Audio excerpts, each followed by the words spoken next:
ഏറ്റവും പ്രധാനപ്പെട്ട മറ്റൊരു വാർത്തയിലേക്ക്. പന്തീരങ്കാവ് ഗാർഹിക പീഡന കേസിൽ ഒന്നാം പ്രതി രാഹുലിന്റെ അമ്മയ്ക്കും സഹോദരിക്കും മുൻകൂർ ജാമ്യം ലഭിച്ചിരിക്കുന്നു എന്നുള്ളതാണ് ഏറ്റവും പ്രധാനപ്പെട്ട വാർത്ത. ഇതിന്റെ വിവരങ്ങളും വിശദാംശങ്ങളുമായി മേഘ്ന മുരളി തന്നെ ചേരുകയാണ്. മേഘ്ന, അതായത് ഈ കേസിന്റെ ഒരു ദിശ എങ്ങനെ പോകുന്നു എന്ന് ഈ മുൻകൂർ ജാമ്യാപേക്ഷയുമായി ബന്ധപ്പെട്ട് ഒരുപക്ഷെ നിരീക്ഷിക്കാം. കാരണം ഈ പ്രതി രാഹുൽ ആരോപിക്കുന്ന ആരോപണങ്ങൾ, അതേ സംബന്ധിച്ച് അമ്മയും സഹോദരിയും വിശദീകരിച്ച കാര്യങ്ങൾ ഇതിന് കൂടുതൽ പ്രാമുഖ്യം കിട്ടുന്നതായി ഒരുപക്ഷെ വിലയിരുത്തപ്പെട്ടേക്കാം. കാരണം ഇരയായ അല്ലെങ്കിൽ പരാതിക്കാരിയായ പെൺകുട്ടി മുമ്പോട്ട് വെച്ച കാര്യങ്ങൾക്ക് ഒപ്പം മറ്റു ചില കാര്യങ്ങൾ കൂടി അതിനകത്തേക്ക് പരിഗണിക്കപ്പെടുന്നൊരു ഘട്ടം വരുന്നുണ്ടോ എന്നുള്ളതാണ് ഇതുമായി ബന്ധപ്പെട്ട് ഈ മുൻകൂർ ജാമ്യം നൽകുമ്പോഴുള്ള ഏറ്റവും വലിയ ആശങ്ക.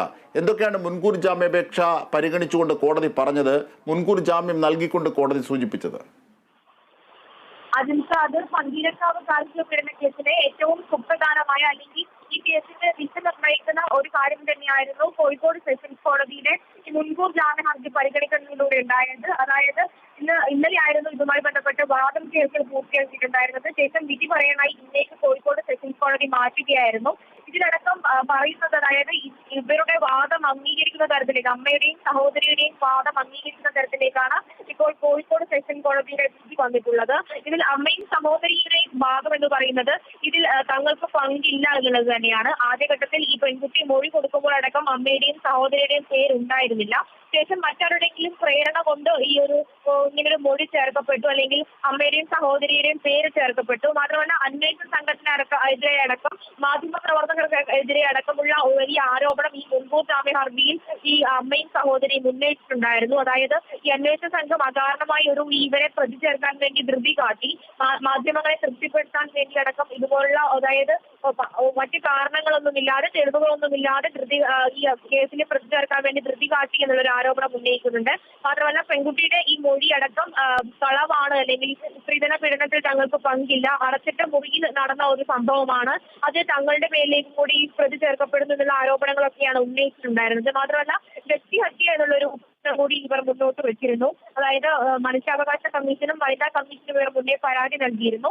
ഇതടക്കം ചൂണ്ടിക്കാണിച്ചുകൊണ്ടാണ് ഇപ്പോൾ നേരത്തെ തന്നെ ഇവർ മുൻകൂർ ജാമ്യ ഹർജിയുമായി എത്തിയിട്ടുണ്ടായിരുന്നത്. ഇത് അംഗീകരിക്കുന്ന തരത്തിൽ, ഒരു ഭാഗം അംഗീകരിക്കുന്ന തരത്തിലേക്കാണ് ഇപ്പോൾ കോഴിക്കോട് സെഷൻസ് കോടതി മുന്നോട്ട് പോയിട്ടുള്ളത്. ഇവർക്ക് ഇത്ര പരിധിക്കുള്ളിൽ മാത്രം ഒരു യാത്ര ചെയ്യാനുള്ള ഒരു അനുമതി മാത്രമാണ് ഇപ്പോൾ കോഴിക്കോട് സെഷൻസ് കോടതി നൽകിയിട്ടുള്ളത്. എന്തായാലും തീർച്ചയായും മേഘ്ന, ഇതിനകത്ത് വരുന്ന ഒരു വലിയ വിഷയം എന്ന് പറയുന്നത് ഇത് സ്ത്രീധന പീഡനത്തെ തുടർന്നുള്ള വധശ്രമമാണ്, അല്ലെങ്കിൽ കൊന്നു മാറ്റാനുള്ള, നാം വിസ്മയയിൽ അടക്കം കണ്ടതുപോലെയുള്ള ഒരു കൊലപാതകം അല്ലെങ്കിൽ ആത്മഹത്യയിലേക്ക് സമ്മർദ്ദമാക്കുന്ന ഒരു സാമൂഹിക സാഹചര്യം സ്ത്രീധനത്തിൻ്റെ പേരിൽ നടത്തുന്നു എന്നതാണ് പരാതിക്കാരിയുടെ വാദം. നേരെ മറിച്ചാണ് അവർ പറയുന്നത് ഇത് രണ്ട് വ്യക്തികൾ തമ്മിലുള്ള കോൺഫ്ലിക്റ്റ് ആണ്, അതിൻ്റെ പുറത്താണ് ശാരീരികമായ സംഘർഷം ഉണ്ടാക്കിയത്. രണ്ടിനും രണ്ട് ഗ്രാവിറ്റിയാണ് നിയമപരമായി. ഒരുപക്ഷെ ഈ മുൻകൂർ ജാമ്യം ലഭിക്കുമ്പോൾ പരാതിക്കാരിയുടെ ആ അർത്ഥത്തിലുള്ള അവകാശ പോരാട്ടങ്ങൾ ദൗർബല്യമാകും. എന്താണ് ഈ നിയമ നിരീക്ഷകർ ഇതേ സംബന്ധിച്ച് കാണുന്ന കാര്യങ്ങൾ?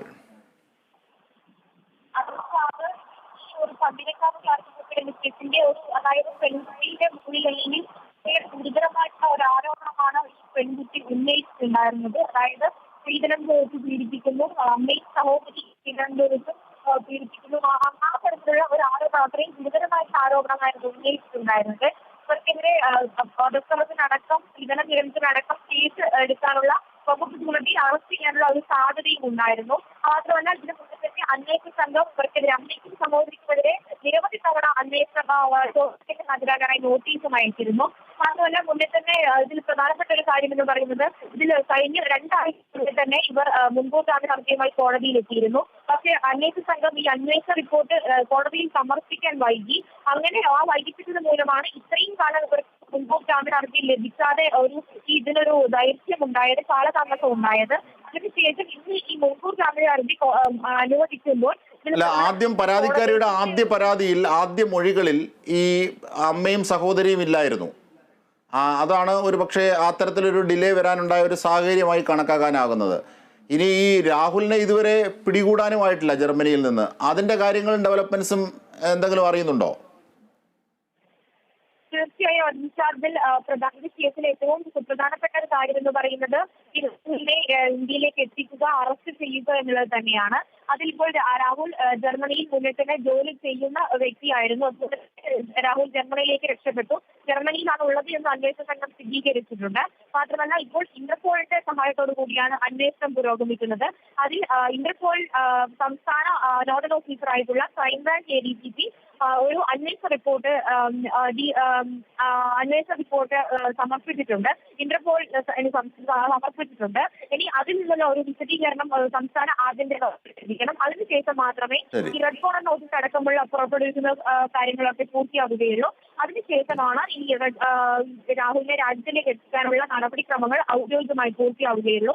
എന്തായാലും അറസ്റ്റ് വൈകാൻ തന്നെയാണ് സാധ്യത. ശരി, വിവരങ്ങളും വിശദാംശങ്ങളുമാണ് മേഘ്ന മുരളി ഞങ്ങളുടെ പ്രതിനിധി സമഗ്രമായി നൽകിയത്. എന്തായിരുന്നാലും പന്തീരങ്കാവ് കേസിൽ നിർണായകമായ ഒരു വഴിത്തിരിവ് തന്നെയാണ്. അതായത് അമ്മയ്ക്കും സഹോദരിക്കും പ്രതി രാഹുലിൻ്റെ അമ്മയ്ക്കും സഹോദരിക്കും മുൻകൂർ ജാമ്യം ലഭിച്ചിരിക്കുന്നു എന്നുള്ളതാണ്. അതിൻ്റെ വിശദാംശങ്ങളാണ് മറ്റു വിവരങ്ങൾക്കൊപ്പം മേഘ്ന നൽകിയത്.